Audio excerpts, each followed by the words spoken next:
Regular ang ginagawang pagbabantay ng Department of Trade and Industry sa presyo ng mga pangunahing bilihin para maibsan ang epekto sa bansa ng tensyon sa Middle East. Nagpabalik si Luisa Erispe. Patuloy na tinitiyak ng Department of Trade and Industry, hindi tataas ang presyo ng pagkain at iba pang pangunahing bilihin sa bansa dahil sa taas presyo ng langis. Sa pagdinig ng Senate Committee on Ways and Means, ayon sa DTI, kinakausap nila ang manufacturers at retailers na huwag magtaas basta-basta ng presyo. Minomonitor po namin ito on a regular basis kasi meron kaming 18 regional offices nationwide, and on regular times minomonitor po nila ito on a daily basis. So in times like this, like crisis and calamities, we continue to monitor, but mas mahigpit na po kami dito. Sa ngayon raw, may sapat pang supply ang bansa ng basic commodities na aabot sa 2 buwan at ito ang mahigpit nilang binabantayan. We have to make sure that the prices are down. For now, they have informed us that they have inventory that will last for the next 2 months. Pero nakikita ng DTI na ang posibleng taas presyo sa bilihin mag-uugat sa gastusin sa logistics delivery at hindi sa mismong presyo ng mga produkto. Kaya naman humihingi ang DTI ng pansamantalang libreng toll fee para sa mga nagdi-deliver ng essential goods. We also recommend the temporary moratorium on toll fee for cargo and delivery vehicles transporting basic necessities and prime commodities products traversing the major expressway. Makikipagpulong din ang DTI sa 30 logistic firms para mapanatiling mababa ang delivery fees.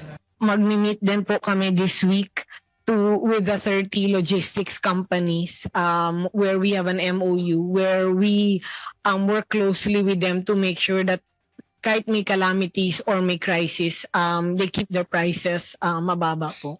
So we will meet with them again this week to make sure that yung impact nitong crisis na to remains will be able to control. Pero ang Department of Energy, makakatulong din daw na payagan muna ang importasyon ng biofuels para mapababa ang pump prices ng langis sa bansa.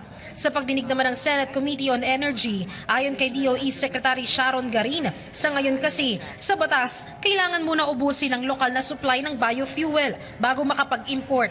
Pero lumalabas na mas mahal ang lokal kesa sa imported na biofuels dahil 75 pesos ang lokal at 37 pesos naman ang imported.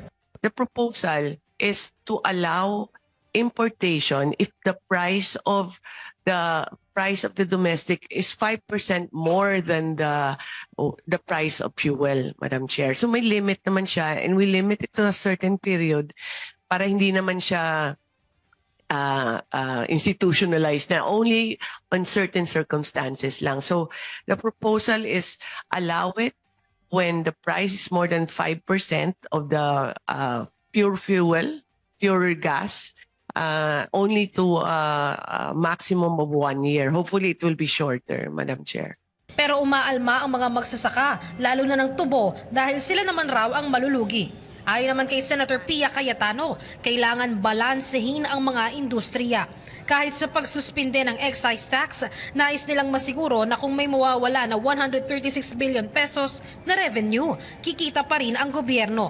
At ito raw ay sa pamamagitan ng value-added tax. Kaya sa bersyon ng panukalang batas na emergency powers sa Pangulo, hindi nila opsyon na galawin ang VAT ng langis. Suspending VAT is the issue of suspending VAT is not because we don't want to suspend it because of the loss of revenue, but because the effect might actually be increase in the final price.